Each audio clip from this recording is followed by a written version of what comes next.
I refused to give my brother all my savings, so my mom told the family I was stealing from her. Now everyone treats me like a criminal. The conversation that destroyed my relationship with my family happened on a Sunday evening in October, right after our traditional family dinner at my mother's house in Houston. I'd been looking forward to it all week. It was one of the few times our scattered family actually came together, and despite our differences, I genuinely enjoyed seeing my relatives and catching up on everyone's lives. My brother Ryan and I were helping Mom clean up in the kitchen when he casually mentioned that he was thinking about starting his own landscaping business. Ryan was 26, 2 years older than me, and had been bouncing between jobs since dropping out of community college 5 years earlier. This wasn't the first time he'd talked about being his own boss, but it was the first time he'd seemed serious enough to have actual numbers. "I've got it all figured out," he said, drying dishes with the enthusiasm of someone who'd been planning this for months. "I can get a used truck for about $8,000, the equipment I need would run maybe $12,000, and I'd need probably another $10,000 for insurance, licenses, and operating expenses for the first few months." "That sounds like a solid plan," I said, genuinely meaning it. Ryan had always been good with his hands and loved working outdoors. A landscaping business actually seemed like it could be a perfect fit for his skills and interests. "The only problem is the money," Ryan continued, and I felt a familiar sinking feeling in my stomach. "I've got about $3,000 saved up, but I need another $27,000 to make this work." Here it was. The request I'd been unconsciously dreading since Ryan started talking about his business plan. My brother had a pattern of coming up with ambitious projects that required significant upfront investment, and our family had a pattern of looking to me to provide that investment. "Maybe you could get a small business loan?" I suggested, though I already knew what his response would be. "I tried, but my credit isn't great, and I don't have enough business experience to qualify for most programs," Ryan said. But I was thinking, you've been saving money for years, working all those overtime shifts. You must have a decent amount put away. I did have money saved, about $35,000 that I'd been accumulating for the past 4 years by working 60-hour weeks as a nurse at Texas Medical Center, living in a tiny apartment, and denying myself pretty much every luxury or entertainment expense imaginable. That money represented my dreams. A down payment on a house, graduate school tuition, or maybe just the security of knowing I could survive an emergency without going into debt. "I do have some savings," I admitted carefully. "But Ryan, that money took me years to save. I've been working double shifts, eating ramen noodles, driving a 15-year-old car. I've sacrificed a lot to build up that account." "I know, and I appreciate how hard you've worked," Ryan said. "But think about it, Lauren, this could be huge for our family. If the business takes off, I could pay you back with interest. And if it really succeeds, I could even bring you on as a partner or something." "And if it doesn't succeed?" I asked. "What happens to my money then?" Ryan's expression darkened slightly, and I could see Mom watching our conversation from the corner of her eye while she loaded the dishwasher. "Why are you being so negative?" Ryan asked. "Can't you just support your brother's dreams?" "I'm not asking for a handout. I'm asking for an investment in family." "It's not about being negative," I replied. "It's about being realistic. Starting a business is risky, especially in a competitive field like landscaping. I can't afford to lose my entire life savings on a venture that might not work out." "So you're saying you don't believe in me?" "I'm saying I can't afford to gamble with money that took me 4 years to save." Our mother, Patricia, had been listening to this exchange with growing irritation, and finally she couldn't stay quiet any longer. "Lauren, honestly, sometimes I wonder what we raised," she said, her voice carrying the particular tone of disappointment that had haunted my childhood. "Your brother is trying to build a future for himself, and you're acting like he's asking you to light your money on fire." "Mom, he's asking for $27,000, I said. "That's almost all the money I have in the world. Money that you earned while living rent-free in this house for 2 years after college," Mom pointed out. "Money that you saved because your family helped support you when you were getting on your feet." That was a low blow, and we all knew it.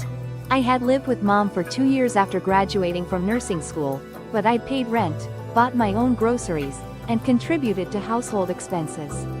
More importantly, I'd moved out 3 years ago specifically because I wanted to be financially independent and stop relying on family support. I paid rent when I lived here, I said defensively. And I've been completely supporting myself for 3 years now. Paying $300 a month isn't exactly market rate, Mom replied. You saved money because your family gave you below market housing. Now your family needs help, and you're acting like we're strangers asking for charity. It's not charity when it's $27,000, I said, my voice getting louder despite my efforts to stay calm. That's a huge amount of money, and there's no guarantee I'd ever see it again. There's the real issue, Ryan said, his voice turning cold.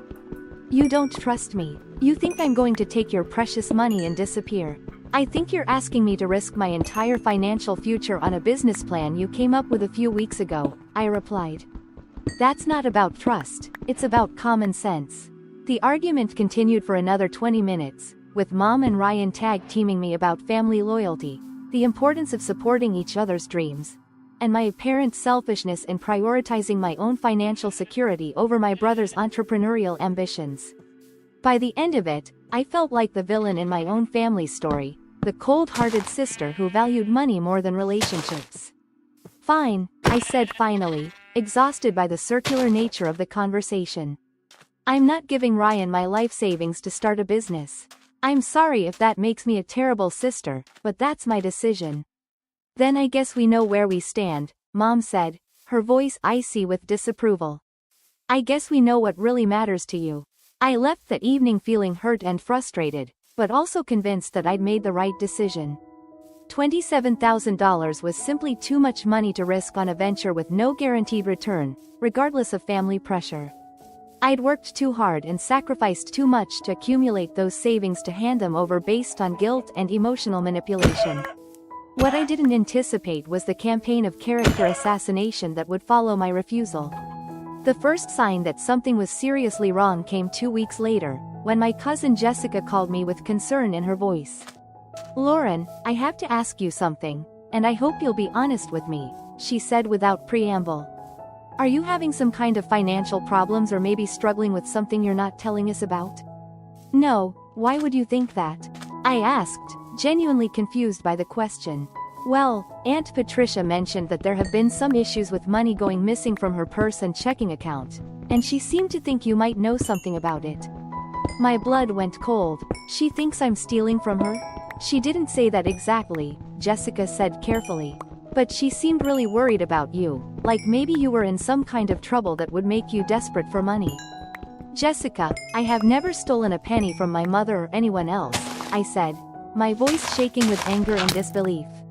I can't believe she would even suggest something like that. I didn't really believe it, Jessica assured me. But she seemed so concerned, and she asked me to reach out to you to see if you needed help with anything. After hanging up with Jessica, I immediately called my mother to confront her about what she'd told our family. How could you tell people that I'm stealing from you? I demanded. How could you even think something like that, let alone spread it around to the family? I never said you were stealing, Mom replied, though her tone was defensive. I said that there had been some money missing and that I was concerned about you. That's the same thing, and you know it. You're implying that I'm taking money from you because I wouldn't give Ryan my savings. Lauren, money has been disappearing from my purse and my checking account, Mom said.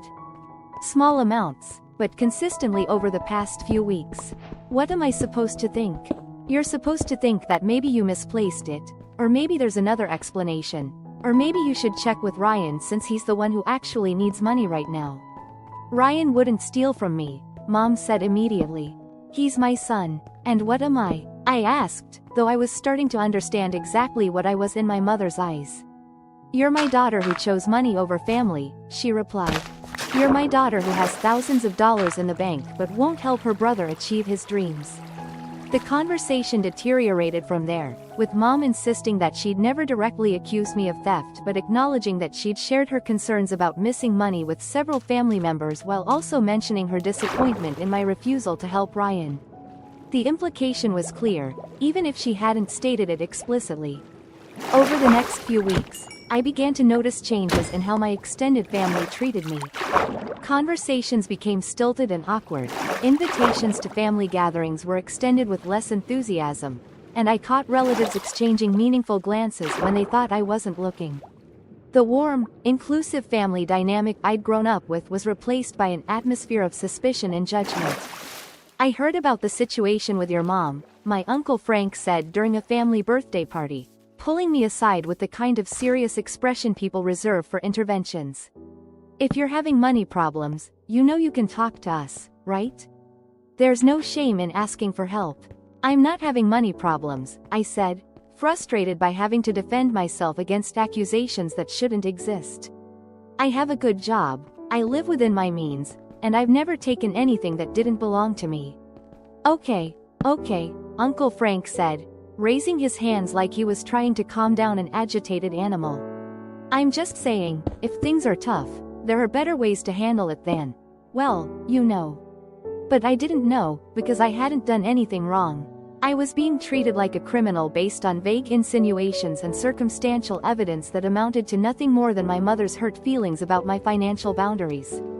The worst part was watching how the family rallied around Ryan during this same period. His landscaping business idea was discussed with enthusiasm at every gathering, relatives offered connections and advice, and there was even talk of pooling family resources to help him get started. Meanwhile, I was being subtly ostracized based on accusations of theft that had never been proven or even clearly articulated. "It's like they've decided I'm the family villain," I told my friend Maria over coffee one afternoon.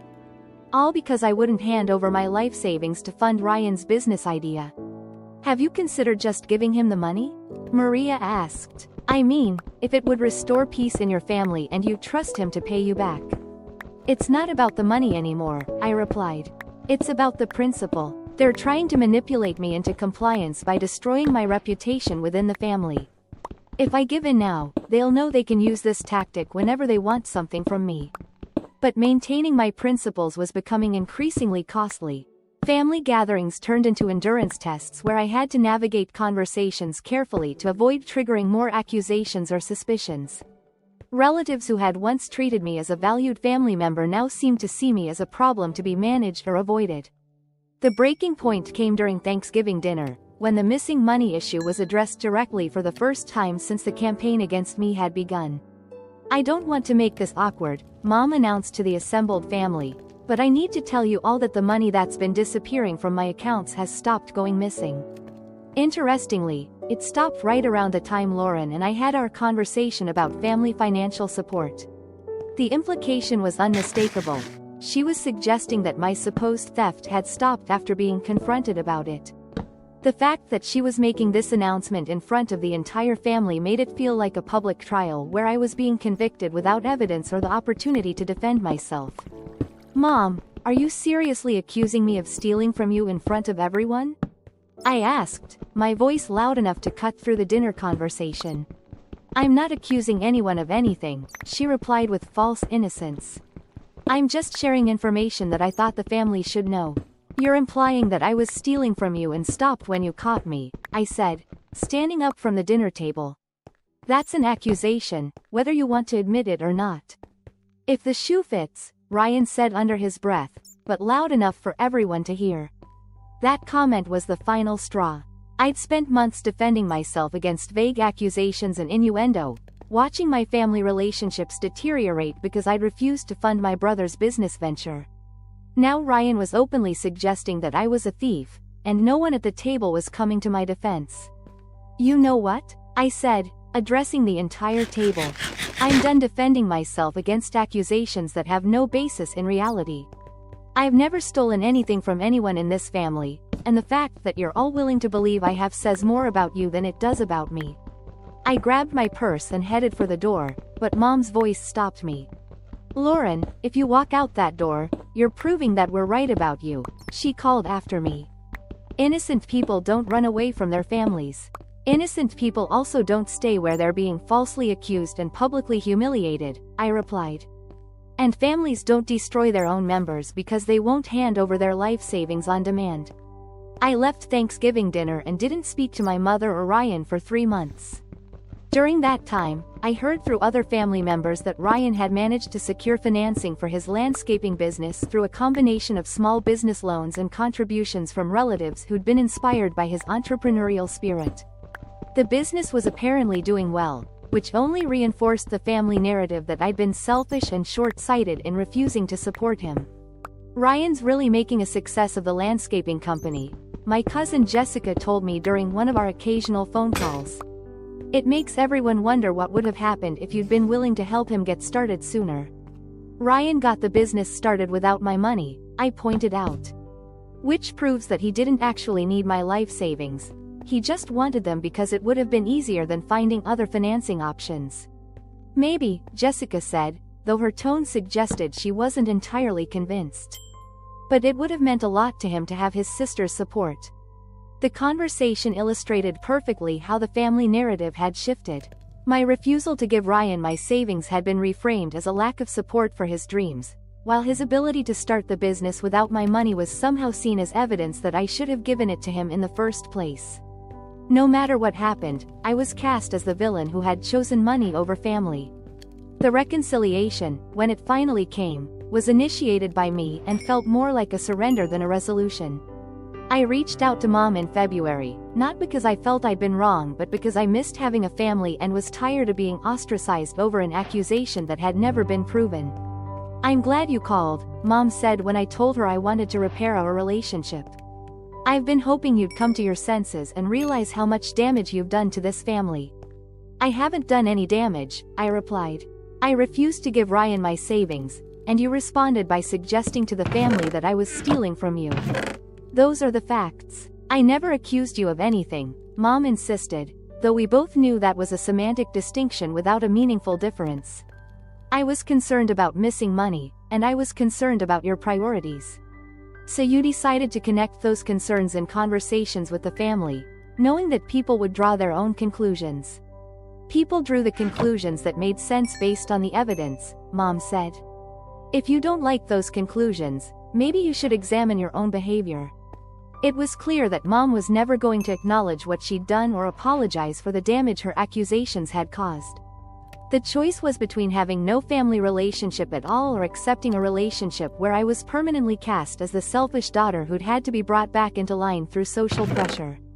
I chose the relationship, but it came with costs that I'm still paying 2 years later. Family gatherings remain uncomfortable, with an undercurrent of judgment that never quite disappears. Relatives still treat me with a wariness that suggests they believe I'm capable of theft, even though the missing money was never explained and no evidence was ever presented. Ryan's business success is regularly celebrated as a triumph of family support over individual selfishness, with pointed references to how much easier his journey could have been if everyone had been willing to help. "It's amazing what you can accomplish when your family believes in you," Ryan said during a recent family barbecue, looking directly at me as he spoke. "The most painful part is that I still don't regret my decision to keep my savings." Ryan's business is successful, but it's also required him to work 80-hour weeks, take on significant debt, and deal with the constant stress of managing employees and clients. If I'd funded his startup and the business had failed, I would have lost my life savings and he would have lost his investment, but the family would have found a way to blame me for not believing in him enough or not providing adequate support. Instead, Ryan found other ways to finance his dreams, proved that he could succeed without my money, and built a business that he can be genuinely proud of because he achieved it through his own efforts and sacrifice. Meanwhile, I kept my financial security and learned valuable lessons about family dynamics and the importance of maintaining boundaries even when it's socially costly. But I also learned that some accusations stick even when they're proven false, that family loyalty is often conditional on compliance with family demands, and that choosing financial prudence over emotional manipulation can result in permanent damage to relationships that can never be fully repaired. Today, I have a healthy bank account, a successful career, and the security of knowing I can handle financial emergencies without relying on family support. I also have a family that treats me like a reformed criminal, relatives who remember me as the sister who had to be brought back into line, and the knowledge that my reputation within my own family is forever tainted by accusations that were never proven but never fully retracted. Sometimes I wonder if it would have been easier to just give Ryan the money. Not because it was the right decision, but because it would have preserved the family harmony and avoided years of suspicion and judgment.